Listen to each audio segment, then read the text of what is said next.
Number 3, consent agenda. We have 2 items on the consent agenda. PC 2017-053, consider and act upon a request for approval of a final plat for Lot 1, Block 1 of the Westwood subdivision, an approximately 4-acre tract of land located approximately 1,700 feet northeast of the intersection of Hubertus Road and IH-35, City of Schertz, Comal County, and the minutes of the January 24th, 2018 regular meeting. Commissioners, do we need to remove an item for consideration? No. All right, do we have a motion then for the consent agenda? Make a motion we approve consent agenda as presented. Okay, motion by Commissioner Greenwald. Second. Second by Commissioner Breaux. Comments, discussion? Call for a vote.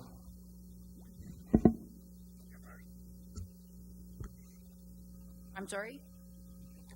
We're voting on the consent agenda. Aye. Aye. Aye. Aye. Aye. Aye. Motion carries 6-0. Next item on the agenda for consideration for AWA 2018-001, consider an act upon a request for approval of a waiver regarding on-site sewage facilities for proposed lots 2 and 3 of the Intercoastal Contractor subdivision, an approximately 25-acre tract of land located approximately 2,300 feet northwest of the intersection of Hubertus Road and FM 482, City of Schertz, Comal County. Emily. Good evening, Commissioners. So the applicant is proposing to replat approximately 25 acres into 2 lots. That is identified by the green line. This is 482 and Hubertus Road, just to get your bearings. The applicant is seeking approval of a waiver to UDC Section 2115-3B, wastewater systems, in order to install a privately owned on-site sewage facility on each lot. The subject property is currently undeveloped and is zoned manufacturing light. And if this waiver is approved, the on-site sewage facility would be regulated by Comal County. Where the subject site is located, which you can see on their exhibit here, the City of Schertz is responsible for collection of sanitary sewer, and CCMA treats the sanitary waste. The request for an on-site sewer facility is due to the lengthy distance to the nearest sewer line connection and costs associated with building that line. The closest sewer connection to the subject property would require the line to be extended approximately 7,200 linear feet southeast of the tract. Near the corner of Cameron River Street and Eagle Valley Street intersection would be the closest connection at this time. The applicant is aware that engineering will require that the applicant construct the required on-site infrastructure on the property. For when sewer availability is close to the property, they will have to connect. The waiver request has been reviewed with no objections by Public Works, Engineering, and Planning. And staff is making a recommendation of approval based on the distance to the sewer connection. And just as an additional note, the granting of this waiver will not have a negative impact on existing or proposed municipal infrastructure. And there are representatives of the project here if you have any questions. All right, thank you. Commissioners, comments, questions?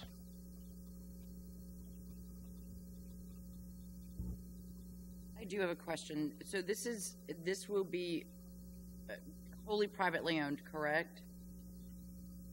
The 2 lots? The waiver,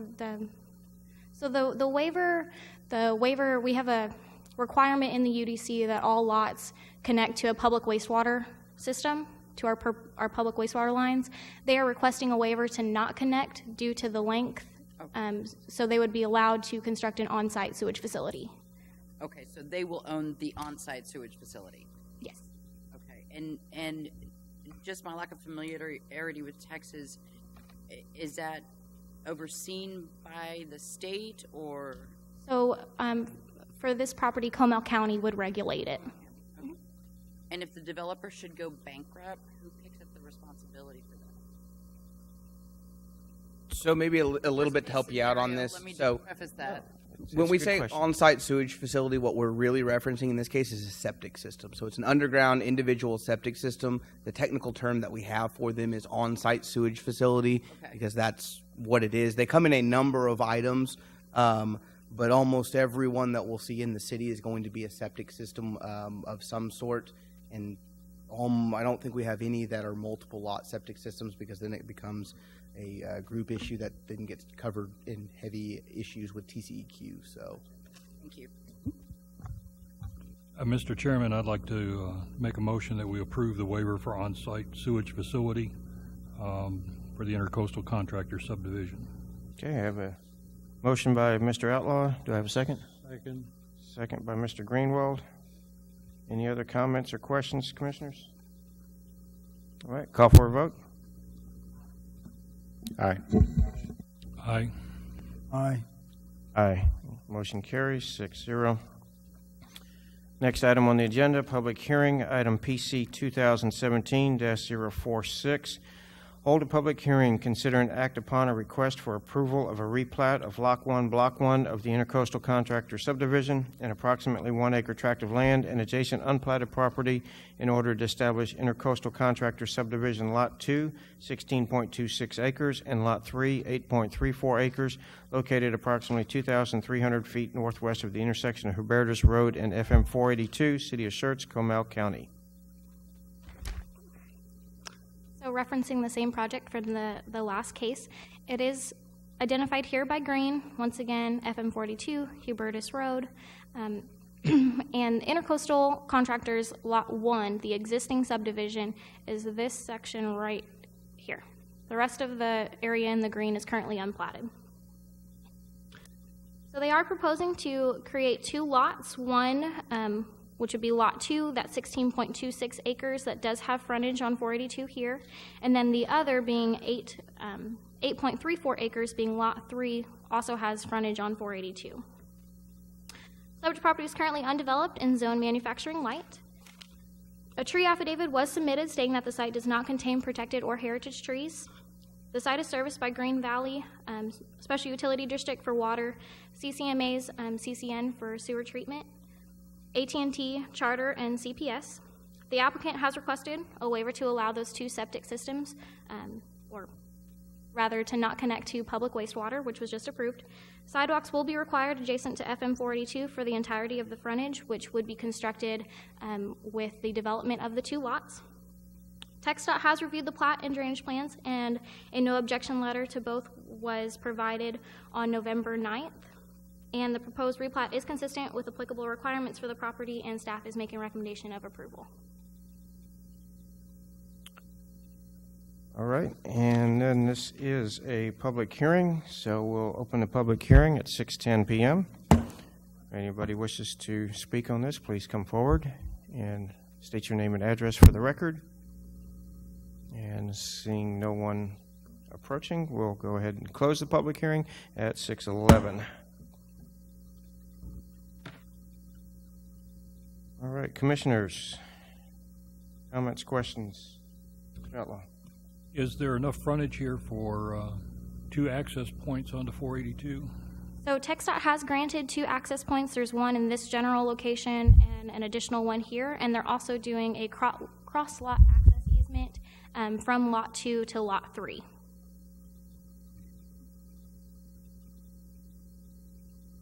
As this was brought in and you were discussing with the applicant, was there any questions from staff regarding, in essence, creating a flag lot? I mean, it is a fairly wide pole on that flag lot, but your opinion on flag lots?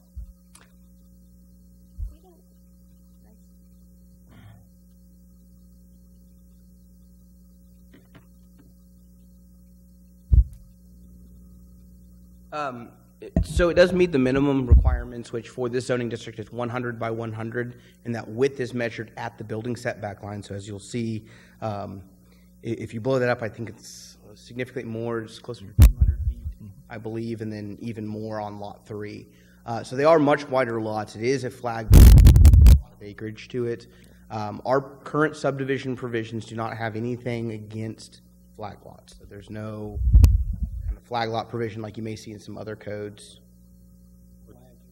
What's a flag lot? So a flag lot is a lot that's typically skinnier and then kind of blows up into a much larger area in the back. So you get a very skinny frontage with most of the lot being in the back. As you can see here, it kind of makes a flag with a pole. So this would be the pole, and then that's kind of the pennant of the flag. It's kind of a colloquial term that we use for this style of lot. The ones that really kind of can be a little bit more challenging is on the res side when you only have 20 or 30 feet of frontage, and then it goes way back for a couple hundred feet, and then you've got a flag in the back.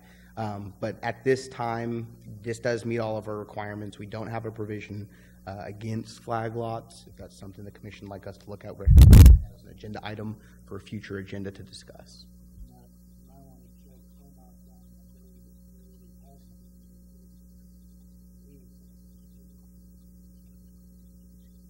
There is no state law that I'm aware of, and I'll look to Dan if he's aware of anything about state law about how you can configure lots in this fashion or not. I do know a lot of municipalities around us, specifically San Marcos, I know, has a flag lot provision that is based on the lot not being able to be deeper than a certain amount of times of the width of the lot, and that's kind of how you normally see them to deal with this kind of item. But staff doesn't see any concerns on this. We have discussed with them as they go to develop the back portion about fire connection and fire access, which they'll have to address at time of development. So. And then just one final question from me. It says CPS as the electricity provider. That's in Comal County. That is indeed verified CPS. I know they do go outside of Bexar County in some areas a little bit, but wanted to double check on that. They do in this area. A lot of it's CPS until you get really close to the city limit line, and then it kicks over to NBU. Okay. On the text dot notes, number 3, about the 4th line down, it says, if at a later date a driveway or public street is approved. Mm-hmm. Can you elaborate on that a little bit? What does it mean? I think it's referring to that access point for lot 2. Let me read the whole note, Mr. Brewer. If at a later date a driveway or public street is approved and constructed allowing the owner of the property, then it describes the property ID 73254, legal description A18, survey 262, CP, Abbott, acres 56.514 to access FM 482. The access provided for Lot 2, Block 1 will be removed from 482 and relocated to the future driveway or street. Is that the lot next to it they're talking about, or some other? I don't know what they're talking about. So the way that I read this, if you read the next sentence as well, Lot 3, Block 1 of the property is eligible for a maximum combined total of 1 access point. Mm-hmm. So to me, that states that both 2 and 3 both have an access point. I can tell you that TxDOT has seen this, and they've also seen 2 corresponding site plans for both of these lots and have had no objections to the proposed access. Additionally, they did not have any concern with the shared access between the 2 lots coming off of the 2. But it says the access provided for Lot 2 will be removed and relocated to the future driveway or street. So I don't think they're talking about Lot 3, so are they talking about a shared access between Lot 2 and the one and whatever's next door to it? It's not really clear on this map. On this side? Is that what you're asking, Mr. Burr? Where? With this property? Yeah. It says that the access for Lot 2 will be removed. And then a shared access at this. Well, it doesn't say share, but it says.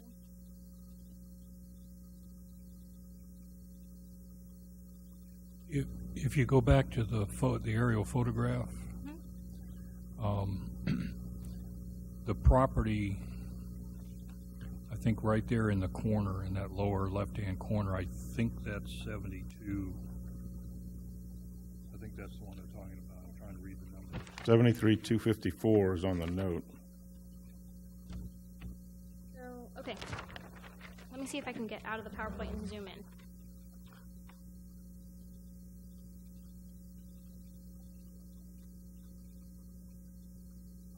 So I think what is being referenced here, the 73254 is actually this lot that has a very skinny kind of finger, if you will, to 482.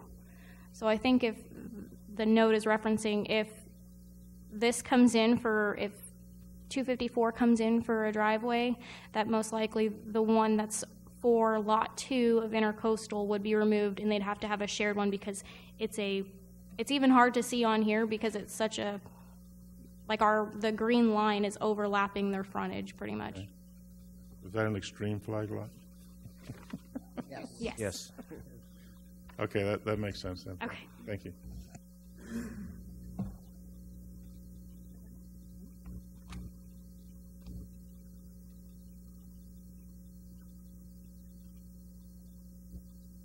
All right, Commissioners, anybody have anything else? All right, I entertain a motion.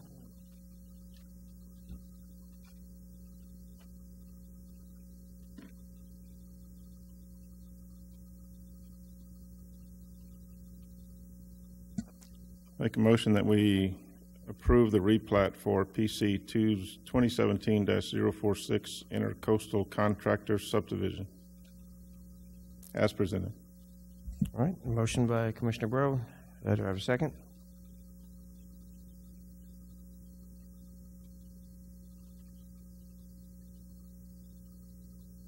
No, sorry, no.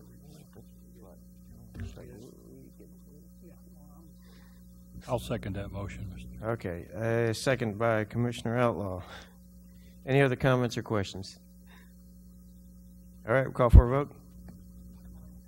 Aye. Aye. Aye. Aye. Aye. All right, motion carries 6-0. Next item on the agenda, request by commissioners to place items on a future agenda. Gentlemen, do you have anything? Or gentleman and lady, got to get used to that. All right, next, announcements by commissioners. City community events attended, to be attended, continuing education events attended and to be attended. Does anybody have anything? All right, I'll just let you guys know that we did have our subcommittee meeting earlier.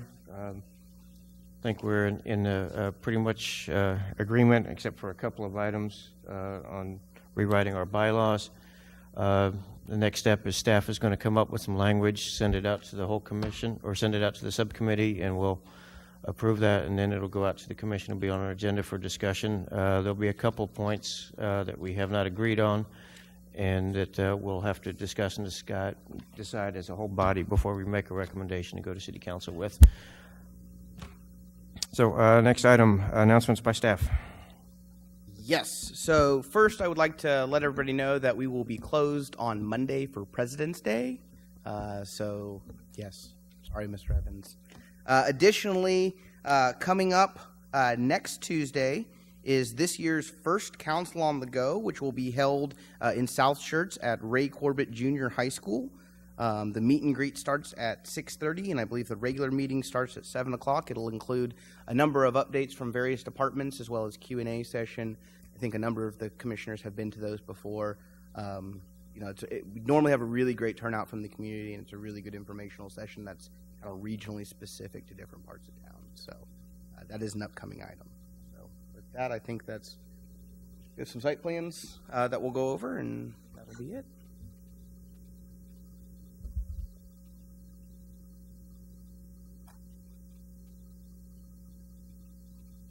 So two new site plans tonight. The first one is for Texas Shine subdivision, Wiederstein Road and 3009. It's the existing car wash. The site is currently developed with that existing car wash. The applicant is proposing to redevelop the site with a new car wash that is approximately 1,900 square feet.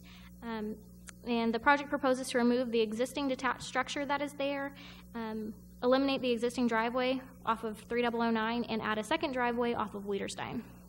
You can see here. The second one is for Verde Enterprise Business Park, Unit 14A and Unit 16, Lots 2 and 3. It is immediately south of Lookout Road behind the Amazon building, concurrent with the plat application that we received. The site plan was received proposing to develop the proposed new combined lot with 5 buildings in 3 phases. The largest building is proposed to be located toward the westerly side of the project and is proposed at just over 250,000 square feet. The other 4 buildings are each approximately 100,000 square feet for a total combined of 650,000 square feet. All right, do we have anything else? All right, meeting adjourned at 6:22.